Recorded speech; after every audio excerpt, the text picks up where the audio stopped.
Good afternoon. My name is Iryna Shuvalova. I'm the director of the Ukrainian Institute London. We're an independent charity that champions Ukrainian culture and literature and shapes the conversation about Ukraine in the UK and beyond. If you haven't come across our work, please check out our website and follow us on various social media platforms if you're on them. It's my great pleasure to be here today at this very important for the Institute and I think Ukrainian cultural community evening with Iryna Shuvalova, one of the greatest poets, authors, thinkers of contemporary Ukraine. She will be introduced properly in a minute by the moderator, and it's my great pleasure to introduce the moderator to you today. It's Uilleam Blacker, who's an associate professor of Ukrainian and East European culture at the School of Slavonic and East European Studies at University College London. He is also a translator of Ukrainian literature. His translations have appeared in The Guardian, The White Review, Words Without Borders, Modern Poetry, Translation, and numerous other publications. His translation of Alexansov, A Life Went On Anyway, was published by Dick Vellum in 2019. And his translation of Taras Prochasko and Mike Johansson will be published by Harvard University Press next year in 2024. In 2022, when he was Paul Celan Translation Fellow at the Institute for Human Sciences in Vienna, and in 2023 he was a jury member at the International Booker Prize. And of course, Wim has translated Iryna's poems too, and we'll hear some of those translations tonight, and he's also very familiar with her academic work because he examined her PhD. In what year was that? 2019, right? 2019. I think 2019. Quite a while ago. Yeah. So, Uilleam Blacker, over to you. Okay, This is your mic. Thank you. thank you so much. Oh, I think this is not on. Turn it on. Yeah, it always works better if you turn it on. Thank you, Alessia, for the introduction, and thank you everyone for coming. And it's such a huge pleasure and thrill to be here to speak to Iryna, because I think the last time we saw each other was probably 2019 in person. I guess it was. Yeah. I guess so. Yeah. I guess it was. And we've been speaking online and on email via the pandemic, through you know everything that's happened over the last 18-19 months. So it's amazing to be here in person. So Iryna Shuvalova is a poet, a translator, a scholar. She's from Kyiv. She has published 5 books of poetry, including the one you see here, Pray for the Empty Wells, which is a bilingual English-Ukrainian edition, which came out in 2020. 2020? No. Yeah. 2020. And her most recent collection is Stoneorchardwoods, so that's Kamin Sadlis, all one word, from 2020 as well, which won the Lit Accent Prize and also a special prize of the Kyiv UNESCO City of Literature Book Awards. And her 6th volume, Konieczne Pісні, which we're translating as End Songs for the moment, will be published in Ukrainian next year. She's been translated to 25 languages, which is quite amazing. And her publications in English have appeared in Lit Hub, Modern Poetry Translation, Words Without Borders, White Review, and many others. As a translator, she's translated Louise Gluck, Ted Hughes, Alice Oswald, and is the translator of the Ukrainian version of Jan Martel's Life of Pi. And this year, she's been working on a translation into English, so she's translating both ways, of the poet Ostap Slivinsky's book, The Winter King, which she's translating with Vitaly Chernetsky.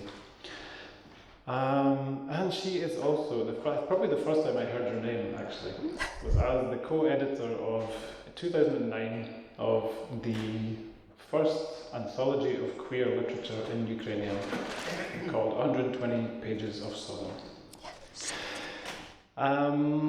She is also a researcher. and active in academia. Her research focuses on how identities are shaped and manipulated and weaponized by popular culture, including popular music. And she's working on a book called Donbass is My Sparta, Identity and Belonging in the Songs of the Russian-Ukrainian War. She has a PhD from Cambridge, an MA from Dartmouth College, and she has lived in Ukraine, the US, the UK, Greece, China, and now Norway. All over the place. Yes, and this is where I want to start our conversation, because obviously movement, migration has been part of your life. It's also part of your work. It's something you write very interestingly about. And most recently about the experience of displacement due to the war. And that's something that you're touching on in some of the most recent war poems. And I wanted to ask you about that, but first I want to ask you to read a poem which touches on this topic, which is called A Moving Grove, which you read first in the original, and I'll read the translation. Thanks so much, Uilleam, and thanks for the introduction. Thanks to all of you for coming today. It's really lovely to be back in the UK and in London. I was just telling someone I haven't been back actually since I finished my PhD and left, so that was 2019. And so it feels like, in a sense, coming back to one of my temporary homes in the past. It's a very nice feeling. And yeah, it's really nice to be here. The poem I will read, it's titled "The Moving Grove," and it actually has the very same title in the Ukrainian. Їдь, тікай, поки можеш, їдь, тікай, купуй квитки на останній потяг води, що, відступаючи, оголює набережні, бордюри, тротуари, анатомію жилового міста, яке лежить голе й чуже, як чоловік у твоєму ліжку. Поки можеш, їдь, тікай, збирай свої пожитки.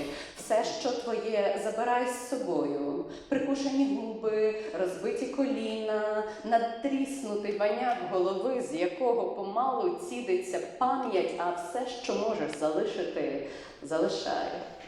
Нічні світла у вікнах, неба любе беззахисне горло, запах підземки, свинець ріки. Їдь і не повертайся, не сумнівайся, саме так провалюються в бездонний колодязь тіла, кидають себе, як гребінь через плече, засівають собою поле, аби зростити військо. Саме так голка проходить крізь вушко голки, так ліс приступає до стін, починає тремтіти.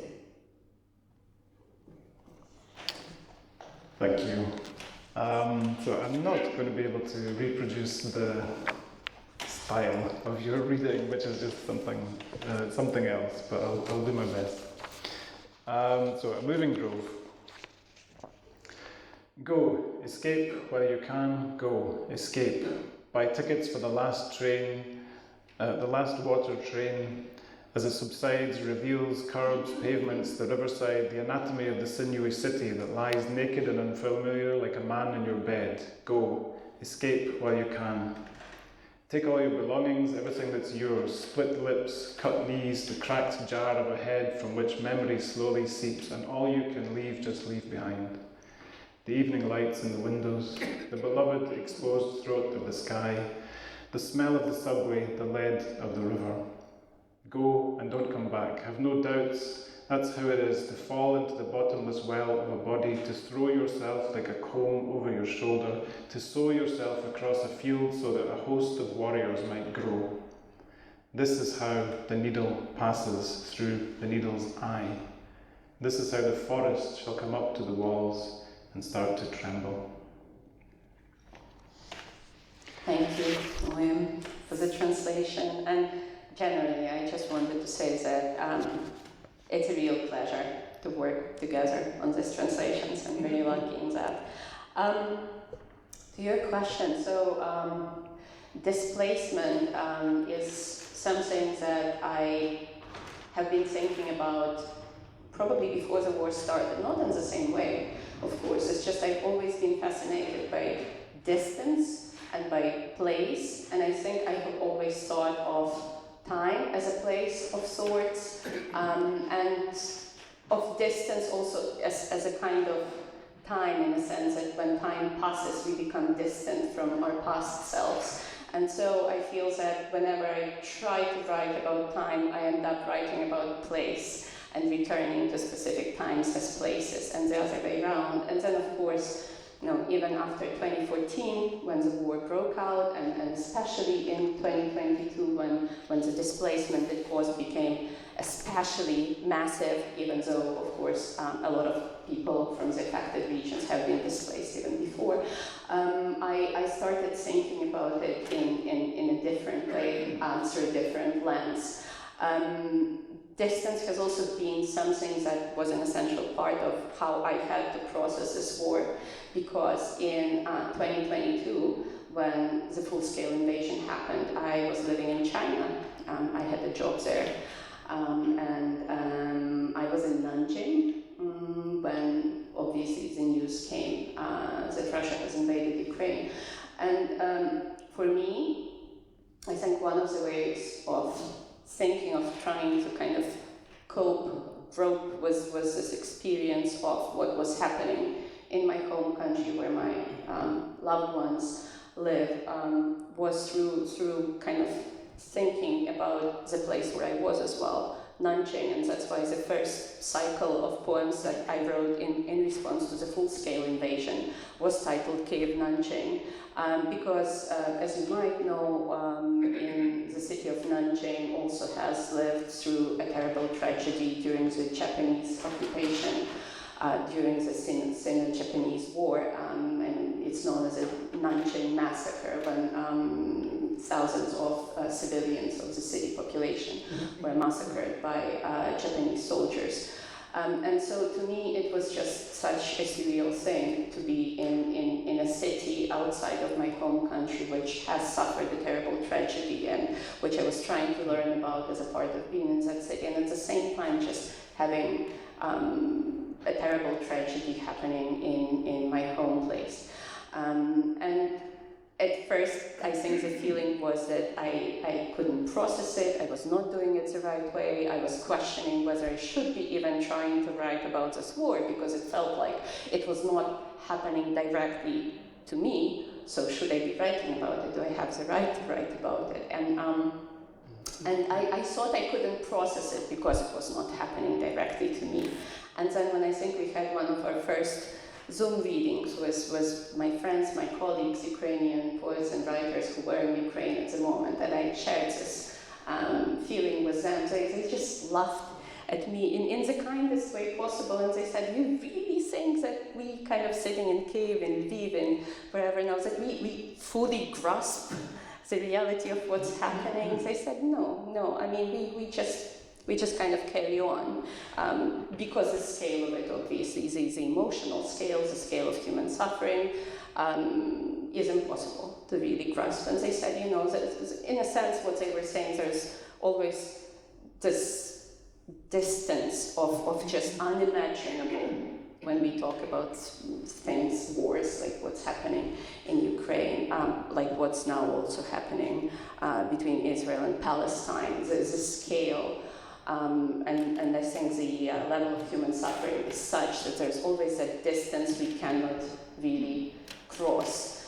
And I think part of my writing actually has been about that inability to cross that distance for me as a poet through my writing. So all I can hope for is kind of get as close as possible to saying what I'm trying to say, but I sort of always feel that I ultimately fail. But I think it's the process of trying to say it that kind of keeps me going. I don't know if that answers your question, does it?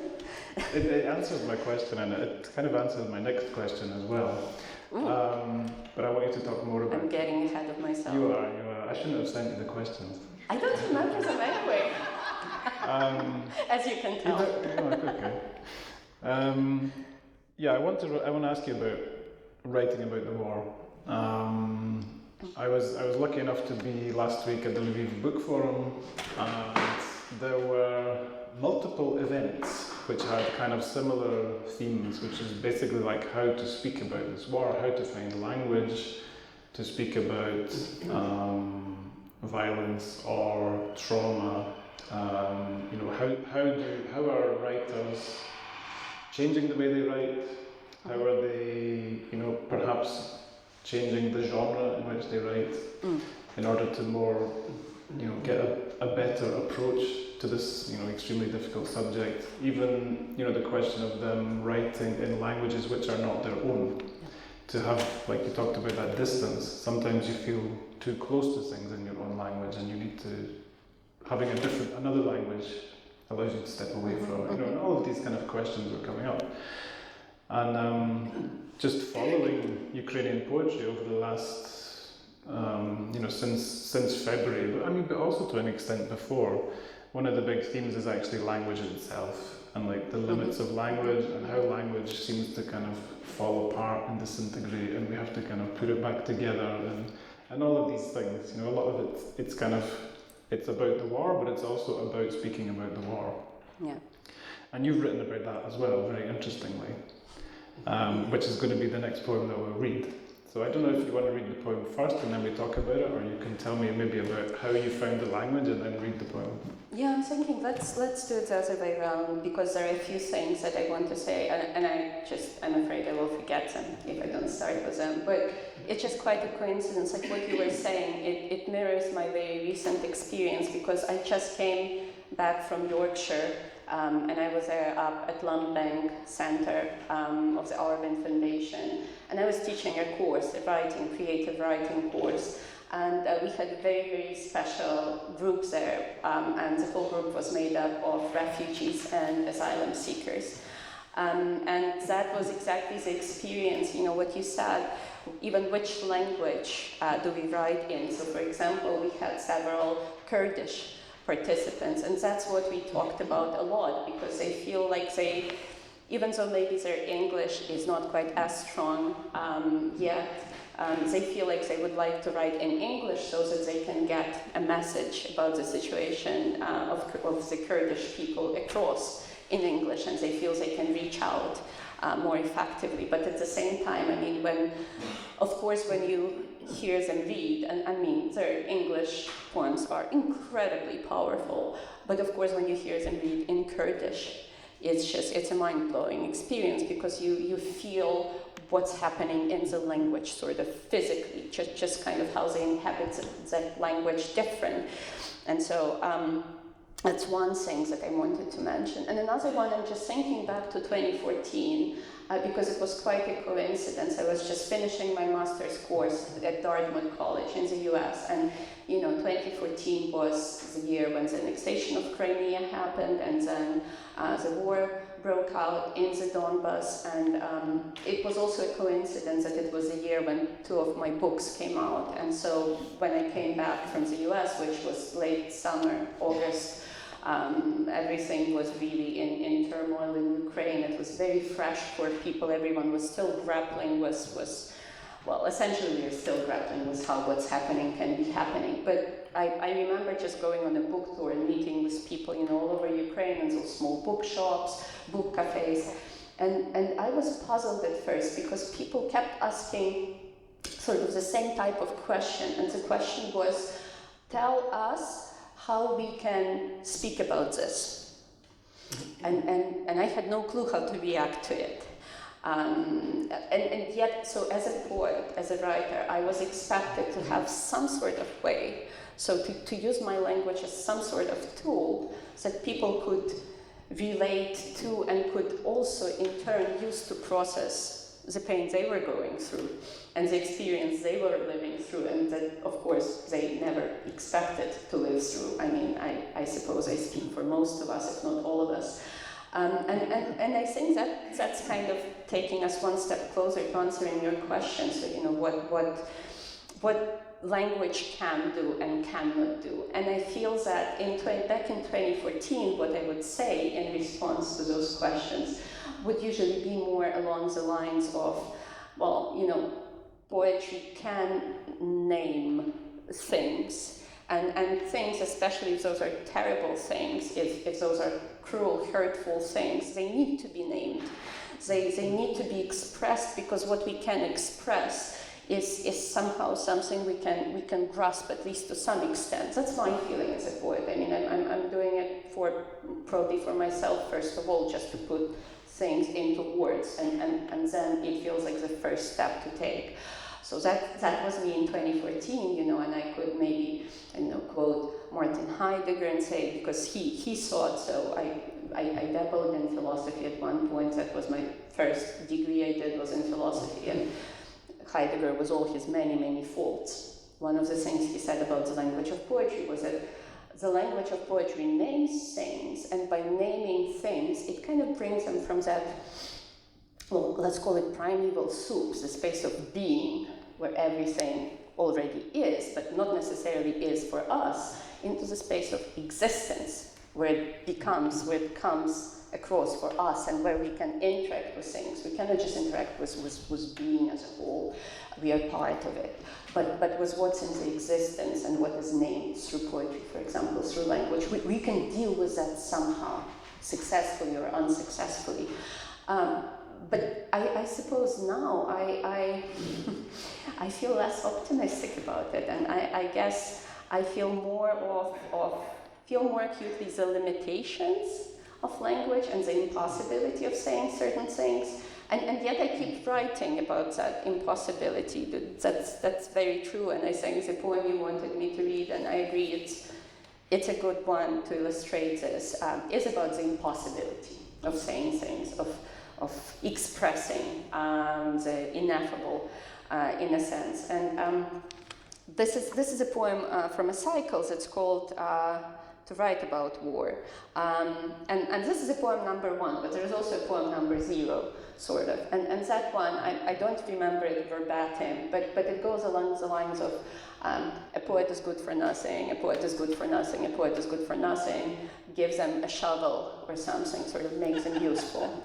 And that sort of expresses how I often feel. And here's poem number 1. You know what I was thinking? Should we read it the other way around? Just try and do the English first and then the Ukrainian, and we can kind of keep mixing those. No problem. So this one is not my translation. It's translated by a wonderful translator, Nina Murray, who's absolutely tireless and endlessly creative translator Oksana Zabushko and many others. So this is hers.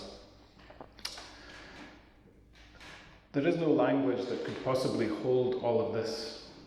To write about war is to swallow barbed wire inch by inch, slowly. To wrap your bare arms and legs around an anti-tank hedgehog when you are asleep.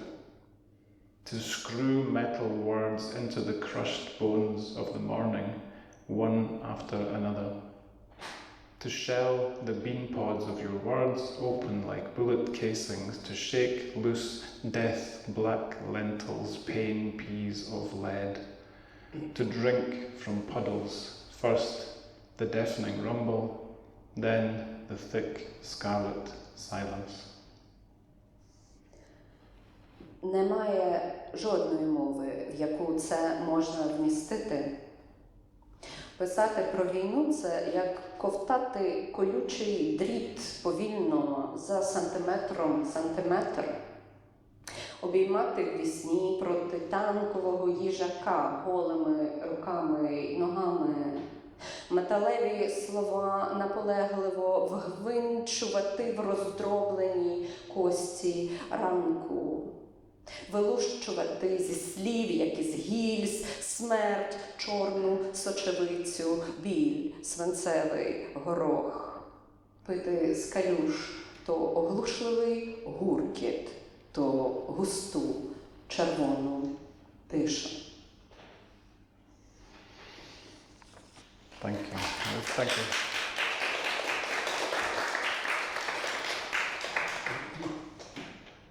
this poem, I think, is really characteristic of the way that you have been writing about the war.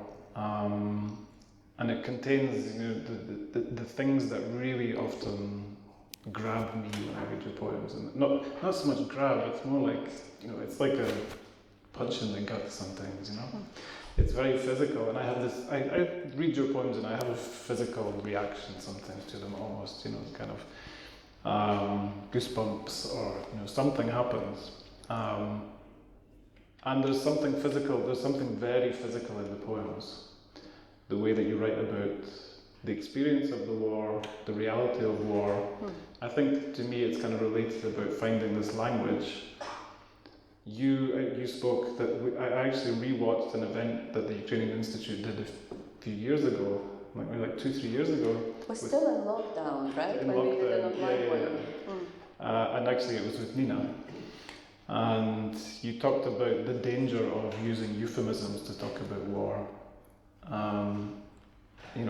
It's a conflict, it's a situation, it's all these kind of vague words that we use to talk about something which is really about people's bodies being destroyed in a city somewhere by metal. And you talk about that a lot in the poems, it's kind of, it's the body coming into contact with the barbed wire and the anti-tank hedgehog and the crushed bones of the morning and all of this stuff. It's really, really kind of visceral. And I want to ask you about that. About the body in your poems, because for me, I see that the body it's almost always in the poem somewhere, like the body in the world. Sometimes it's like a joyful presence in the world. It's like to do with dancing, or and sometimes it's quite violent. It's quite disturbing the way that you talk about it. The body is coming into contact with metal, with stone, in a very violent, explosive way sometimes, in a wounding way. Is that something that you consciously do, that you put the body in the poems? Does it just come naturally? Where is the body in your poetry? I was just remembering how had just started writing, because I've been writing for a very long time, sort of all my life really. Even before I learned how to write, I was kind of making poems, and of course they were very playful, childish poems, and then eventually they became something else. But I remember when I just kind of started feeling like my poems were perhaps good enough to share with other people, and I started performing, so I was probably maybe second, third year of the university, and I started attending the readings. And I remember that this sort of physicality or like this corporeal kind of also sensual aspect of my writing, which you're right, I mean, it was always there, like the body was always there. It really bugged, especially some older poets. I remember some of them telling me, that like, oh, Shuvalova, it's always blood and bones with her, and like, which I don't really mind, and I could never, like, I still can't quite grasp, like, why would that be a bad thing? Because I always have intensely felt myself as an embodied being, and it just seemed like something silly to kind of ask yourself to write as if you were, I don't know, this creature made of, I don't know, zephyr, and I don't know what really. So body has always been there for me, and I mean our voice comes from our body, whether it's through speaking or through signing or various ways, or through writing. I mean, it's like the voice is something channeled through our bodies, and so our bodies very much determine how we interact with the world. So it just it's something that always seemed natural to me. And bodies come with blood and bones and guts, and like I'm fine kind of accepting that fact and writing about it. And so I was actually thinking, so I think there are 2 poems you wanted me to read, which kind of touch a bit, right, on that embodied experience. Yeah, so there's a cycle of poems addressed to Alisa. Mm-hmm. And everyone was asking me, who is Alisa? Alisa, maybe you'll explain. But I don't know, do you want to read both of them? One of them?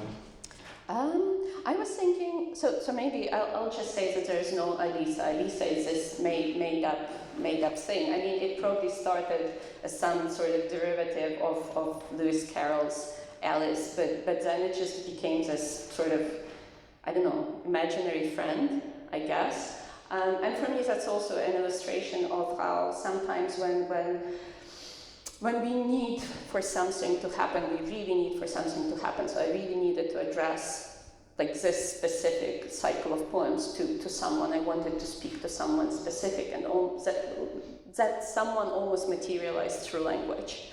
And language can do that, at least. So that makes me hopeful. Why don't we do them one by one? And how do you feel about going with English first and then doing Ukrainian? Does it make sense? Okay, great. So shall we? Okay. So the first cycle and the first poem in the cycle is Alisa Grows Up. Alisa has grown up now.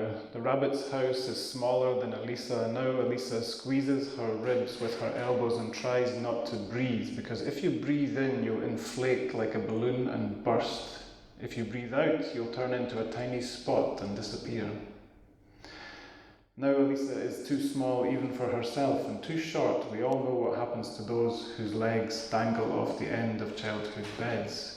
We all lay silent in the darkness, trying to fall asleep and feeling the weight of life on ourselves like the weight of another's duvet. The weight of life on ourselves like the weight of a stranger's body. Now that Alisa has opened the box with the secret, she no longer sleeps, no longer cries, no longer bleeds. Alisa has grown up and has walked out of her body. She lifted the lid of the box of her body and found nobody there. She grew through her own roof as a rowan tree. She broke the shell of the egg and spilled out. She crunched to the nut of herself, and now her mouth tastes bitter. I said, Alisa, I refuse to play your games. I'm no longer a girl. I'm clink. I'm clank. I'm smoke. Аліса виросла. Аліса виросла. Тепер будиночок менший за Алісу. Тепер Аліса ліктями підпирає власні ребра, намагається не дихати. Бо якщо вдихнути, надмешся, як повітряна куля, і луснеш. Якщо видихнути, перетворишся на цятку і зникнеш.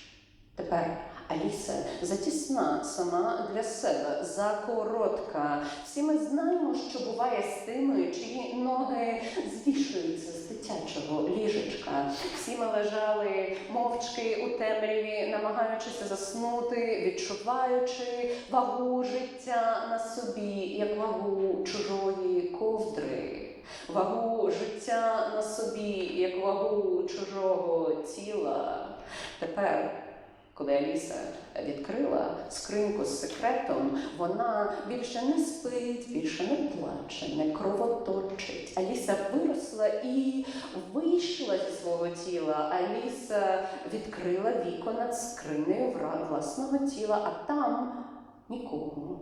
Вона горобиною проросла крізь власний дах, пробила шкаралупу яйця і витекла геть, розкусила горіх себе. Тепер їй гірко у роті. Я сказала Аліса, я відмовляюся грати у ваші ігри. Я більше не дівчинка. Я тиньк, я дзеньк, я дим.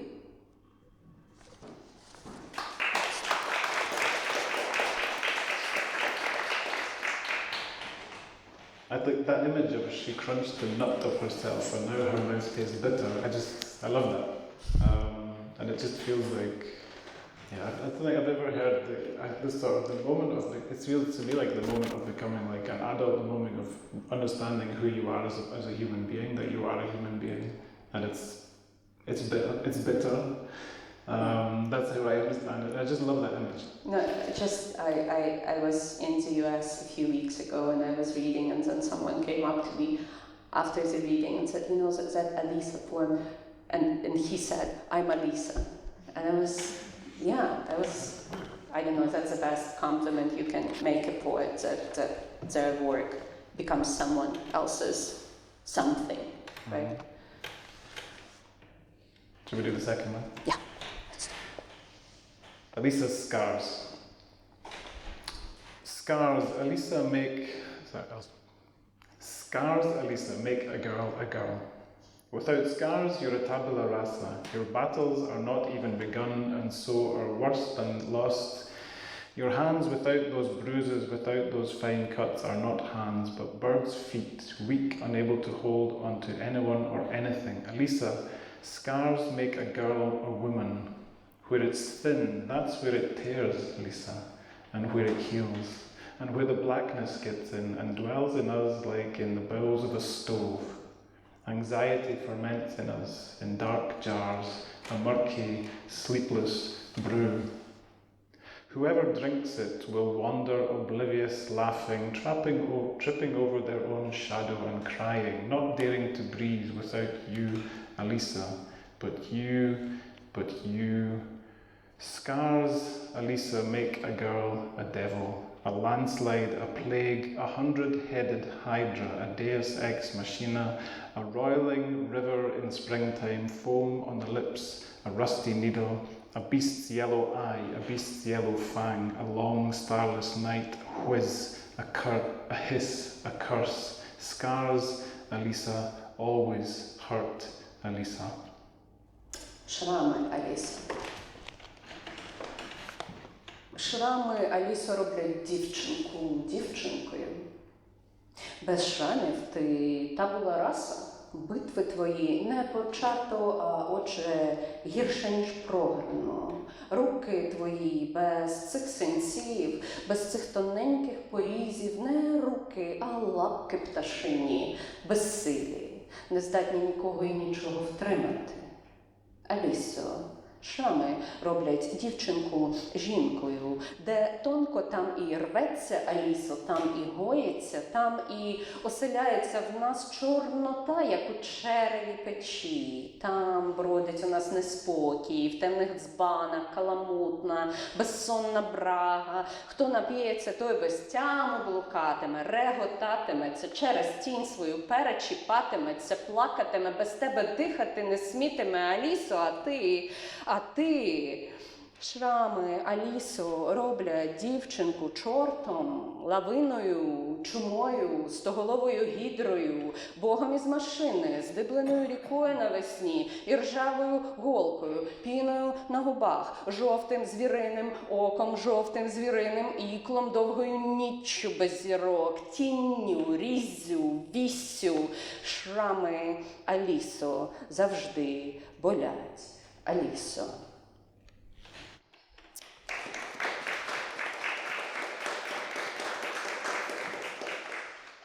Thank you. I feel like those who understand Ukrainian are getting a different experience than from my more subdued reading. Another thing that I want to ask you about is, we talked about the need to name things, or how poetry can name things. It can talk about wounds, it can talk about the body, it can talk about war. It can also talk about death. And obviously when we write about war, when we think about war, we think about death. The most difficult thing to talk about, perhaps. And I read a recent interview there's an online journal called Apophany, which does a lot of work with Ukrainian literature and translation and interviews. That's Apophenie, if you want to look it up. And in the interview he talks about writing and speaking about death and a reluctance to do so, and your willingness to do so. And I thought it was very interesting. and I want you to tell us about it. Thanks for that question. I kind of joked, right, when you said, oh, you know, that question about death, do you want to talk about that? And I said, oh yeah, I'm always happy to talk about death. And I promised I would tell you a little anecdote, which, you know, I mean, when else to tell anecdotes than, you know, when we are talking about death. So I had a teacher in my high school years, and my teacher, bless her, she really appreciated the fact that I wrote poetry. She was a language and literature teacher, and the only issue she had was what I was writing was she called it graves and crosses. She would always say, oh, Iryna, you write lovely poems, but it's always graves and crosses, Prestita Mohili, and I often kind of think about that, and I think, you know, Natalia Sergeyevna, I still do this thing. I still write about graves and crosses. Perhaps I really wish now I could do less of that, and of course, you know, the war really brings that into focus in a different way. I mean, I think before, for me, it was part of exploring that corporeality of the human experience that we talked about, and you know, I'm very fond of, for example, you know, again, just having come from Yorkshire, you know, it was at Ted Hughes' house that we were staying at Lumbank, and I've translated a lot of Ted Hughes into Ukrainian, and he's always been like one of the points kind of closeness for me in his voice was the fact that he really writes about the natural things as very much mortal things, and you know, this kind of parts, this decay, the falling apart of things as part of the natural processes, and that's something I can really relate to. So for me, you know, you can't write about body without making it, you know, without writing about it as a finite body and the human experience, without kind of being, you know, in that kind of aspect of mortality of it, and I guess, you know, like many of us, I'm kind of grappling with a sense of my own mortality, and again, you know, I'm a finite voice. I'm okay with reflecting on that. I guess when I was writing about it as my experience, it was much easier. Now that I have to grapple with that as something that's happening to people I know, to my friends, that's a different experience. I mean, it's never been a happy experience, definitely, but in a way, at least I feel that by writing about it, I have developed some sort of language I can start with to reflect now on, you know, what's happening with the people I know and people I don't know in Ukraine. So I feel that now, actually, what I struggle with is that sense of loss, the emptiness that people leave behind. So I felt like I was prepared to write about death, right? I was prepared to write about bodies, kind of going, leaving, but I was, as it turns out, very much unprepared to write about people going and leaving and not being there, and that's turned out to be much harder than I would have ever anticipated, and I really wish I just didn't have to do this bloody thing, but yeah. Yeah, I think that's something that many Ukrainian writers, but many Ukrainians feel right now. You know, they wish they didn't have to confront it, but they do, and you are. And doing so, you know, in a powerful way, and producing very beautiful text about it. I want to read one of those, and which is precisely about that fear of death, I guess. Thinking about death, anticipating death, not wanting it to happen, knowing that it's something which is waiting, sort of lurking. and that's from the Kyiv Nanjing cycle. Yeah. While you sleep. Shall we do that one? Yeah, let's do that one. Yeah, this time let's do Ukrainians and English. Коли ти спиш? Мені легше, коли ти спиш, бо мені здається, що коли ти спиш, ти не можеш померти. Адже в вісні ти і так надто близько до того іншого світу, де вже ніхто не стріляє. Тим паче, коли ти спиш, я не сплю. А отже, в певному сенсі стою на варті.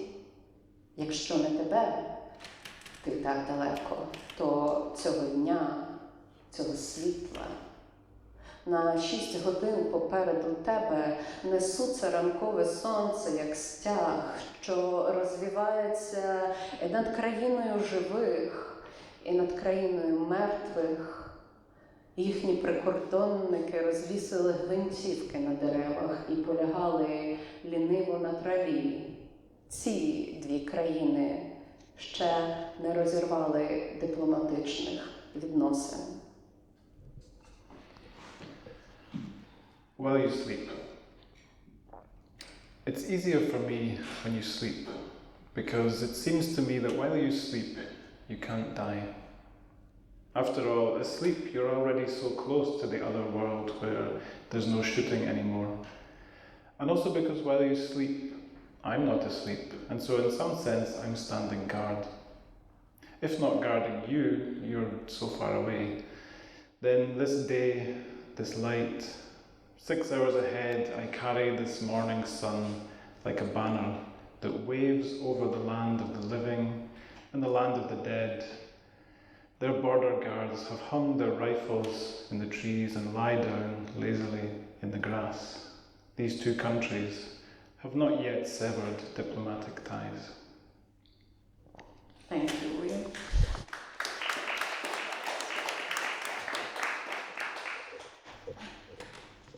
We have another one, poem that deals with the problem of death, which I think we're going to do. Do you want me to talk about this Yes, one you talk a little about bit?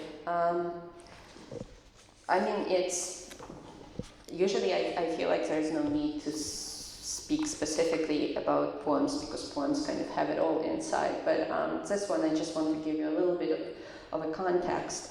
So it was written just a few months ago, and by now you might have heard, and I'm sure a lot of you might have known before about a writer, Victoria Melina, who was killed just recently, just this summer. And I knew Victoria, and when I was last in Kyiv, which was before the full-scale invasion, it was I think 2021, the fall of 2021, and we wanted.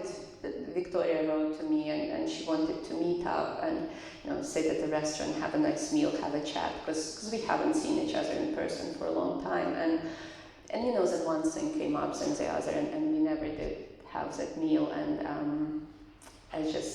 it's just very odd to think that we won't have it, and so this poem was kind of written after Victoria passed away, but also because there are other friends and there are other writers I've known who are not there anymore, and another friend, Mykola Lilnovich, we know him as Mykolan, has been missing in action since this spring, since Avdiivka, and he's still missing. So I guess it deals with that emptiness that I was talking about. Do you want to do this one in English and then in Ukrainian, just to keep juggling things? I don't know. If you have any objections, just let us know. Sure. So it doesn't have a title, I don't think. No. I sit here like a dog and don't understand death. I don't get it, I don't follow, I can't get my head around it with my dog's brains. Here is a person, and now only her clothes remain, her boots, the left sole slightly more worn on the inside. The torn edge of the coat pocket sewn up by a hand that suddenly no longer knows how to sew, or write, or hold a knife or fork, or stroke her son's head, or click her fingers impatiently. Can we learn all this again somewhere after the end? Receipts in a handbag from the dry cleaners, the cafe, some crumbs from a pastry brought on the way home from work. What are they for, these traces of our presence, if our absence will always snap shut behind us, like the doors of the metro train, trapping the edge of our favourite jacket? Sometimes we think in grand terms. We look down, stunned, unblinking, into the black holes now gaping in the body of our time, of our country. But I, from the humble height of my dog's muzzle, my dog's heart, can only think one thing. Don't go. Brush some more crumbs from the table, water the cactus, and swear in a traffic jam. Sneeze into your sleeve and screw up your face at the taste of an unripe apricot. Keep loving the winter more than the summer. No need for anything else. No films, no paintings, no festivals, no brilliant novels. To hell with paintings and to hell with novels. Please, somewhere, just be. Я як собака сиджу і не розумію смерть. Не доганяю, не допетрюю. Ніяк не можу второпати своїми собачими мізками. Ось людина, а ось лишився лише її одяг і черевики. Ліва підошва зношена трохи більше на внутрішній бік, надірваний край кишені пальта, зашитий рукою, яка раптово розучилася шити, писати, тримати ножа і виделку, гладити сина по голові, клацати роздратовано пальцями. Де нас цього знову навчають? По тому. В сумці чеки, з хімчистки, з кав'ярні, якісь крихти. Це розсипалося куплене по дорозі з роботи печиво. Навіщо? Навіщо ці сліди нашої присутності, якщо наша відсутність незмінно захрясниться за нами, як двері вагона метро, прищемивши нам край улюбленої куртки? Ми часом міркуємо широко, дивимося ошелешено, незмигно в чорні діри, що лишаються на тілі нашої доби, нашої країни, а я з незначної висоти свого псячого писка, свого псячого серця тільки й можу подумати: не йди, змети ще рукою крихти зі столу, полий кактус, вилайся, стоячи в автомобільному корку, чхни у рукав, скривися від зеленого абрикоса, зиму люби і далі більше, ніж літо, нічого більше не треба. Фільмів, картин, фестивалів, геніальних романів, до сраки картини і романи. Головне, просто десь будь.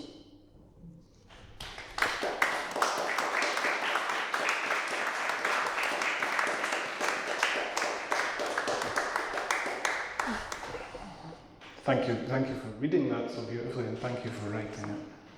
I think, there are a few people here, I think, who knew Victoria, and many who know others who are gone, and this poem, to me, just captures that experience, that feeling, that experience wonderfully.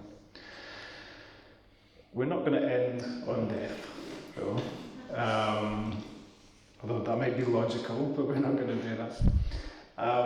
I want to go, a couple of times in our conversation you talked about the voice as coming from the body, the body produces the voice, and the voice is the instrument of poetry, I suppose, so it's relevant to what we've been speaking about. And you talked about the limits of the voice, the finiteness of the voice as well in relation to death. So and you have a beautiful poem about a voice, about the voice, which I think we should read to finish off this part of the discussion, and then we'll open up to questions. Do you want to go first or shall I go first? I still feel like your reading should end this bit, but it's up to you. Which means you want to go first. Go first. We're not gonna fight about it, right? I want you to have like the last word. You know? So it's called Vox. So that's voice in Latin. Indeed. Yes, that's just how I want to speak, as though into an elevator shaft. I want to speak like a woman who burns a pile of paper in the street and the flame dances, but you can't see her face. I want to speak like a woman without a face, without a body, a woman like headlights illuminating the wall, flitting and disappearing and touching no one, but making everything in the room visible for a moment. I want to speak the way you'd speak into a keyhole or a crack in a brick wall. I want to float without falling like a plastic bag on the wind that rises to the 6th floor and then to the 9th. This is how the air flows between the buildings, and this is how we flow between the walls. Unseen we wake up, unseen we fall asleep. Unheard we cry, whisper, speak in bathrooms, kitchens, fire escapes, balconies, dark stairwells. This is how I want to speak, like a flash of fire on the sea in the night, like a woman singing drunk in the street, as though no one can hear but God.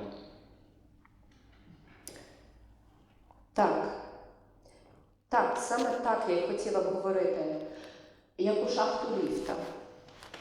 Як говорить жінка, що палить на вулиці купу старого паперу. І полум'я танцює, але її лиця не видно. Я хотіла б говорити як жінка, яка не має лиця, не має тіла. Жінка схожа на світло автомобільних вогнів на стіні, що пробігає і зникає, не зачіпаючи нікого. Тільки в кімнаті на мить стає видніше. Я хотіла б говорити, як говорять у замкову шпарину, у тріщину в цегляній стіні. Хотіла б летіти і не падати, як несена вітром пластикова торбина, що здіймається до 6-го, потім до 9-го поверху. Це так тече тут повітря, це так течемо між стінами. Ми небачені прокидаємось, небачені засинаємо, нечутні кричимо, шепочемо, говоримо у ванних, на кухнях, на пожежних сходах, на балконах, у темних під'їздах. Саме так я й хотіла б говорити, як спалах нічного вогню над морем, як жінка, що співає, йдучи вулицею, п'яна, так наче ніхто не чує, тільки Бог.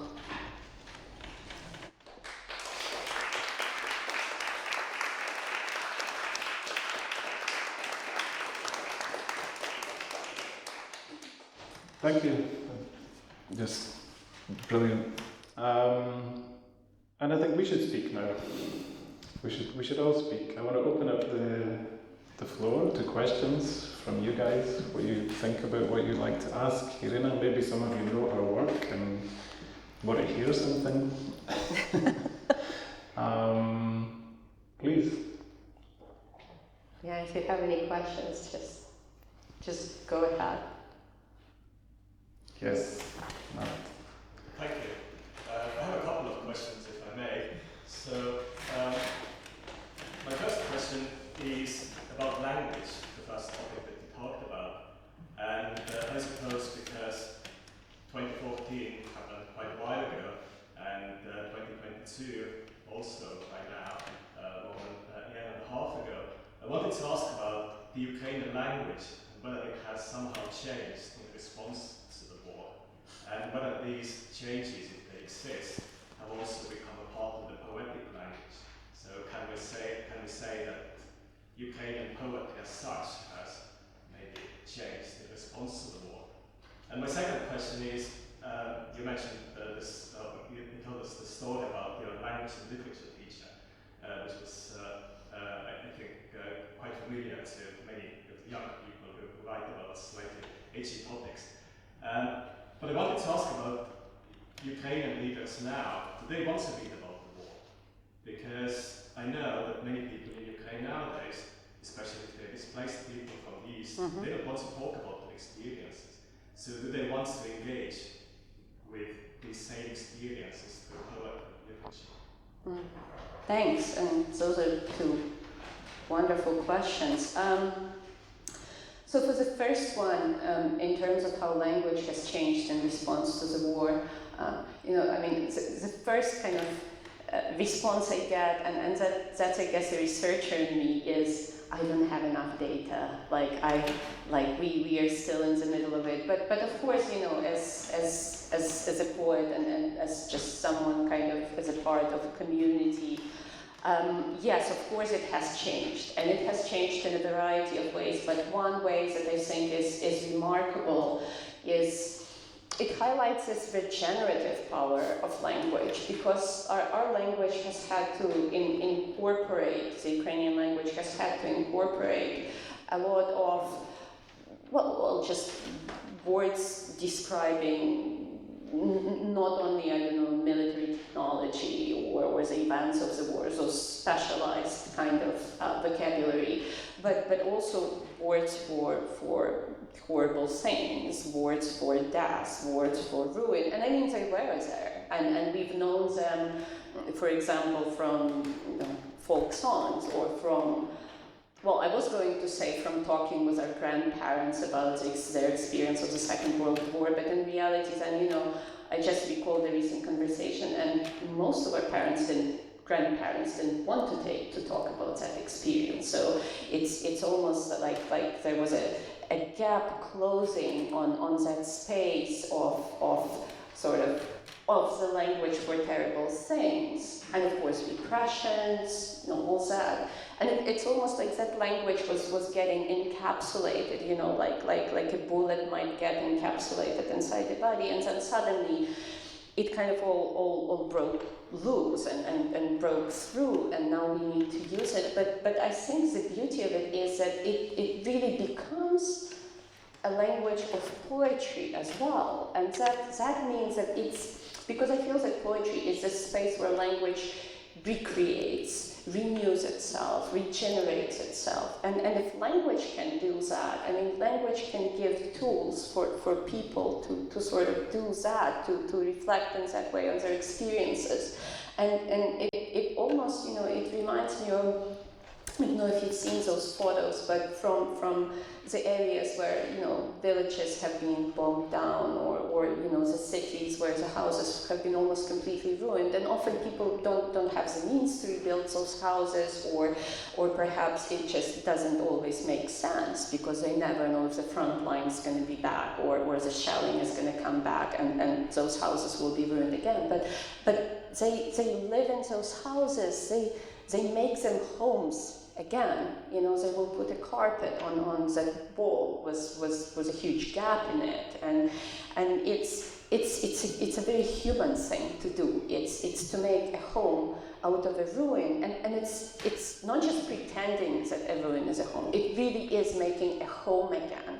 And that's what renewal, rebuilding is going to look like. Ukrainians are going to make those ruins into homes, and they're going to make a ruined life into a whole life again. And I feel that the fact that language is now taking this thing, this violence, and absorbing it, and renewing it, and processing it, and channeling it into writing, creating this new vocabulary, it's kind of the part of this process of regeneration. So if it's a slightly long answer to your question, to your second question, I really feel like it's a bit of a selfish thing I do as a poet. I don't necessarily just write with the purpose of getting a message across, right? I write because this is a tool I have to deal with any of this. That's a tool I happen to have. If I were a painter, I'd be painting, right? If I were, stonemason, I would be, I guess, rebuilding the houses, right? But I happen to be a poet, so I need to use this language thing that I have. I can't do otherwise. And so it's a selfish thing that I do, and I partly do it for myself, and I'm sort of trying to be open about it. So it's not just an altruistic act of writing for others. And I feel that I don't know if I was the right person to be answering this question. I wish, even maybe some people in this room could really say, do they want to hear this? And I feel that this is a valid thing, and we shouldn't tell people, go sort of relive that experience, be exposed to, what you actually have been through already. And if people would rather really, go and read, Jane Eyre, or Polюби дослідження з українського сексу Оксани Закушко. It's like, that's a fantastic thing, whatever, it's a people's choice. So I don't know the answer. I suppose that some people might be very reasonably tired of just sort of thinking and feeling through that. But I also feel that, in a sense, it's my job to keep writing this, if not for this immediacy, but to kind of try and work for the future a little bit and try to process this and put it into language. And then if it's all just like thrown away one day with the war, I really, I wouldn't mind. I really wouldn't mind at all. Thank you. Thanks for these questions. Yep. Just two questions. So there's the first one is I just wanted to ask about the queer anthology that you've worked on, and just to tell us a bit more about that, because it's not very well known, I think. So what did that contain, and what that sort of work was for you? And then the second thing is about displacement and migration. So I understand that you don't live in Ukraine for quite a long time, although you write about this very specific acute experience. How do you feel the, if I may say, do you feel the right to write about that? Yeah. Thanks a lot for those questions. So let me start with the last one and then go to the first one. So to your second question, it's a strange thing because I never wanted to leave, and then I keep leaving and coming back. So the first time I kind of left to live outside Ukraine for a while was when I was 15, and I won this exchange year in the US, and so I celebrated my 16th birthday in the Hard Rock Cafe in Gatlinburg, and I was insanely happy.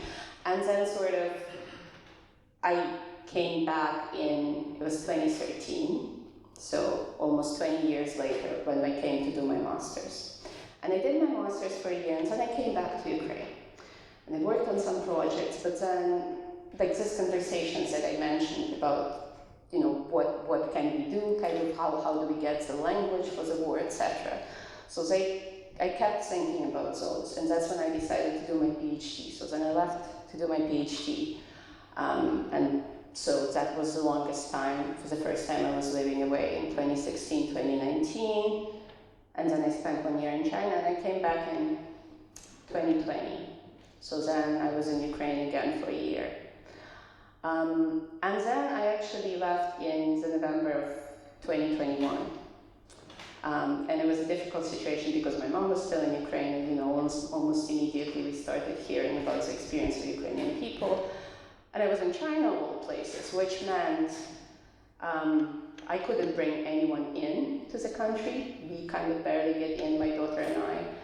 And we couldn't really leave because the answers we were getting from the immigration authorities was, of course you can go, but we don't know if we will cancel your visas or not. And it was a crazy experience, so I was kind of trying to arrange for my mom to be safe and for us to be there. And anyways, so I never know what to say, for example, if I must, am I a diaspora writer? I don't know, I'm not sure. The fact that I was not displaced by the war is obviously like a very clear fact. So I don't pretend to be. I made this choice, and I was very lucky to go elsewhere, to pursue a different goal, and then the war happened. I write about it as my own experience. So I write, for example, in the poems that I read about When You Sleep, I wrote about, literally when my partner was in Ukraine and she was experiencing, writing to me, oh, I can hear explosions. And my experience of kind of sitting in my nice, safe place in Nanjing and thinking, what do I even respond to that? So those are the things I can put into poems. I can put into poems the things about, what it feels like to have someone just kind of disappear forever. So I feel that all I can do is write about my experience of this war as someone who does not have bombs falling on their head. And then, there are fantastic Ukrainian poets and writers who are there and who unfortunately have bombs falling on their heads.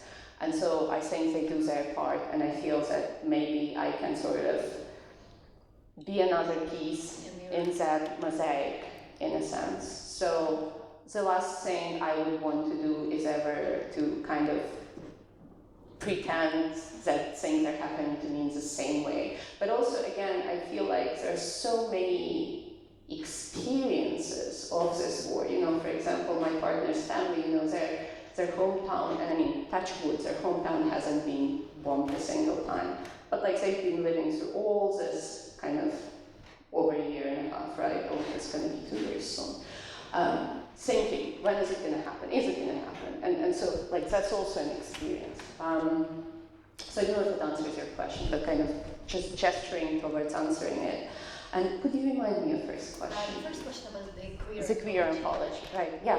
So that was a bit of a crazy project, and I'm thinking now, my goodness, I would probably have thought about it as am I even going to manage to make it happen so much more if I were, even a few years older? Because we were 3 people, we were the co-editors, and it was 2009, and we absolutely thought, we were in our early 20s, and we thought, wow, there's a queer community in Ukraine, and it's not represented at all in the kind of publishing dimension, and so we are totally the ones who are going to make it happen. And we very boldly kind of approached a couple of publishers, and most of them thought we were crazy. And then there was a Kritika publishing house, so you might know the Kritika journal, which is one of the leading kind of intellectual journals published in Ukraine. It's also available, and a lot of their work is available in English as well. So I highly recommend Kritika. And they're also a publishing house, so they publish intellectual literature. They normally don't deal a lot with fiction, but they thought it was an important project, and so they made it happen. And the reason why I'm saying, now I would have had many more doubts whether it's possible is because of the reception of the project, especially in the far-right circles. So we had a presentation, a few events, a reading and a presentation during the Publishers Forum in Kyiv. So Uilleam just came from one. It's an annual event that's been running for many years. And we had all sorts of things happen. We had threats from the far right. We had people sort of throw tomatoes at one of our, I think, pour mayonnaise over the editor-in-chief of Kritika, Pan Dmitro, and one of our guest writers who came, Christopher White, who came from Edinburgh. And then when we had a presentation in this small theater in Kyiv, that one was actually quite scary because by that point, so it was day 3 of the forum, we kind of got some promises of protection from the police because we were getting those threats and things were getting a little ugly. And I remember we were reading inside that theater, and it was it's a theater. It doesn't have windows. It doesn't have it's just a small dark place. And we had some of those young men mostly kind of hanging around outside, and we had some police, but we were not entirely sure how enthusiastic the police would be about kind of protecting us from them. And so we were just sitting inside and going on with our reading, and then at one point the door swings open and someone runs in. And the person who was reading had a very good reaction, and he kind of tripped the person running in. And we didn't know why they were running in. It turns out they had a bucket of paint, so I think they wanted to kind of splash paint all over us, but it could have been whatever, really. But, so that's kind of the experience itself. The book itself, it's just a fairly small, lovely thing. It's just a collection of poetry and prose, mostly short fragments of prose and some poetry.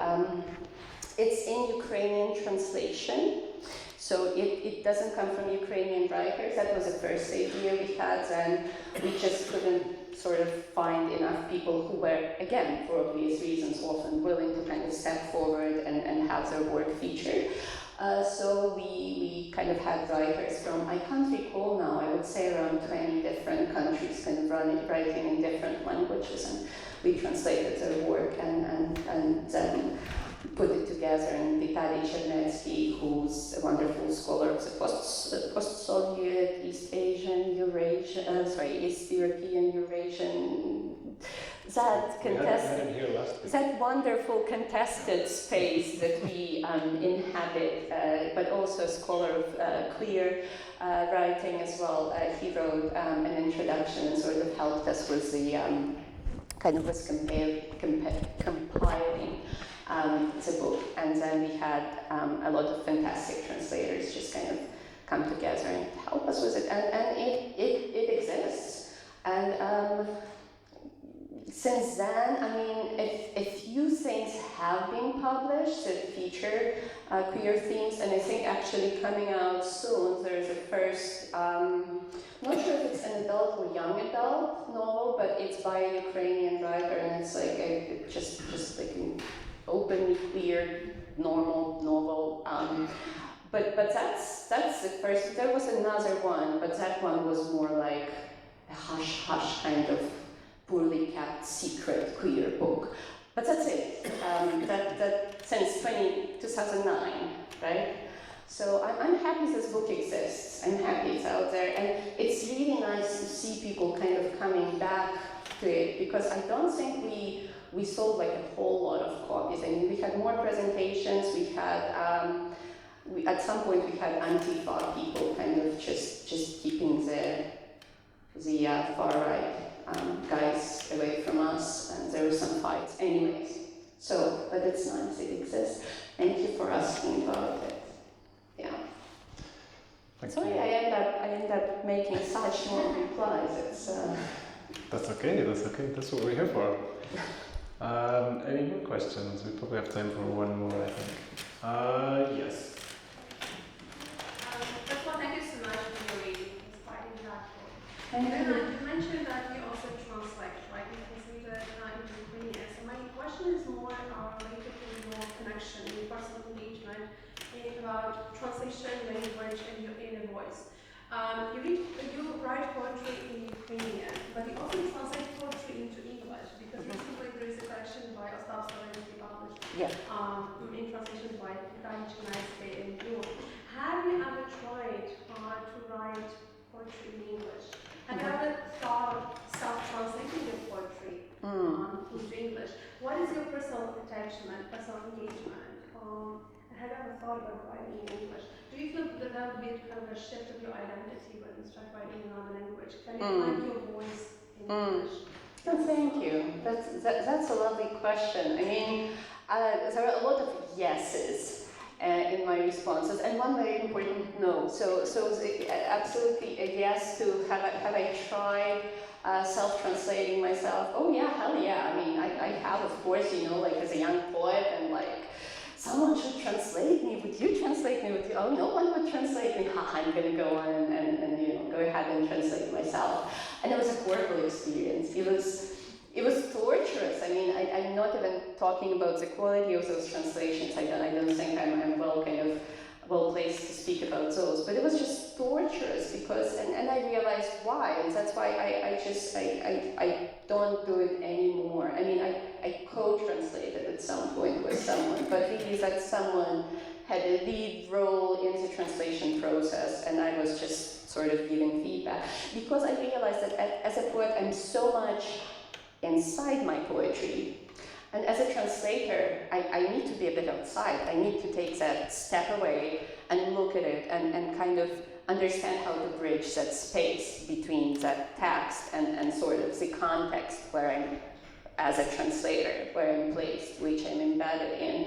And that was a torturous thing to do because I was so much inside that poetry, and it didn't feel nice to be outside at all, and I didn't feel like I was doing a good job being outside. I was too much in to be able to translate it properly. So I abandoned that idea, I hope, for good. But that's why, that's kind of, when I work on someone else's poetry, this is what I love. This is what I love because it's like a bit of a dance you can have with that, well, with a voice, really, because I was going to say with a poet. It's not so much with a poet, but it's also not just with a text. It was a context. So really was that voice and like where that voice exists. And, you know, like in a dance, you need that bit of distance to be able kind of to move, and sometimes you close that distance a bit more, and sometimes you need it to widen.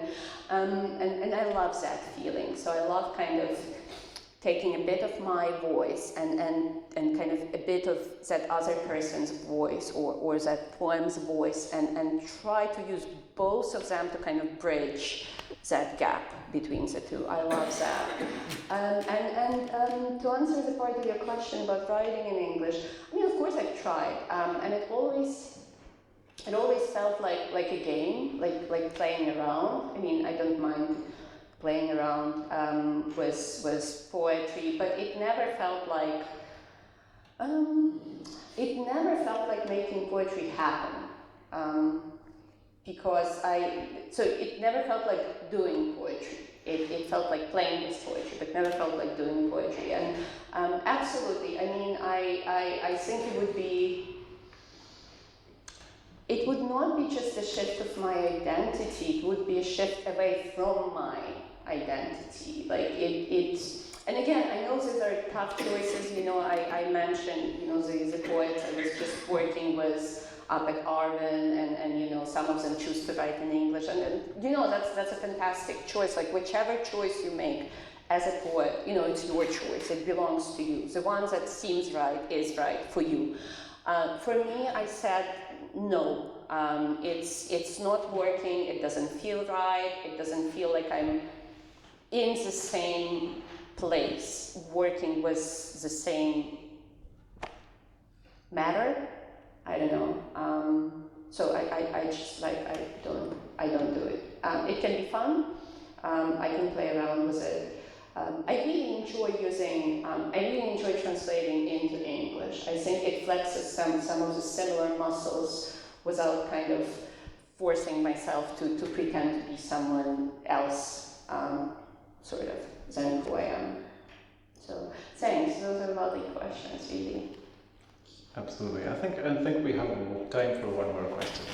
Yeah, it's a very simple question actually, about the title of this very beautifully grand dialogue we're reading. Because the title is Poetry is Not What You Think It Is. So is there a button answer something? Yeah, You'll have to read it. So this is the title of one of your poems. It is, but I think it would take too long to find it. But yes, I do have a poem which starts with this line.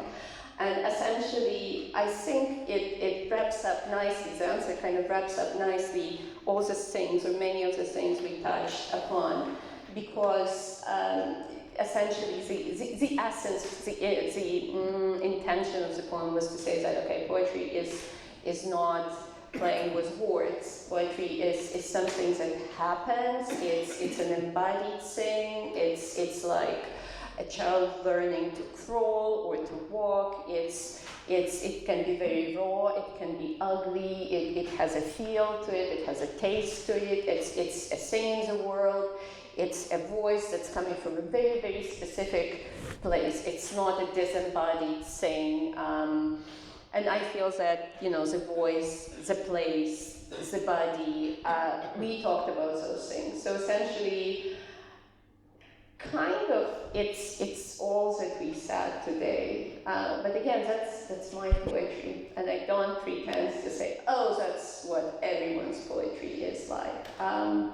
That's how I think about my work and my writing. And then maybe someone else's poetry is completely different, and that's the most beautiful thing possible. So I hope that answers it. Thank you. Thank you so much, Iryna. This is a great moment to, very sadly, stop. We have to stop. We've run out of time. But thank you for the poems. Thank you for the readings. Thank you for being here with us. And before we finish, there are a couple of books here. If someone wants to. And a couple is not a metaphor in the sense, like I have like literally, 3 books. It's so. literally a couple. I recommend it. And also, there's quite a lot of Iryna's poetry online in various places that you can read, so just Google and you'll find it if you're interested. Some of the poems we read tonight are there in various places. Yeah, so I have a very easy to remember website. It's literally irynashuvalova.com, so some stuff is there. If you really want this book, it's on Amazon. But most importantly, I wanted to thank Uilleam for his translations and the experience of translating together. It's been wonderful for this conversation. Thanks so much to the Ukrainian Institute London. They're doing a fantastic job, and Olesya Chromechuk, tireless engine running the whole thing, and many thanks to all of you, because I think you've been a very lovely audience and you've asked fantastic questions, and this has been such a huge pleasure to be with you tonight.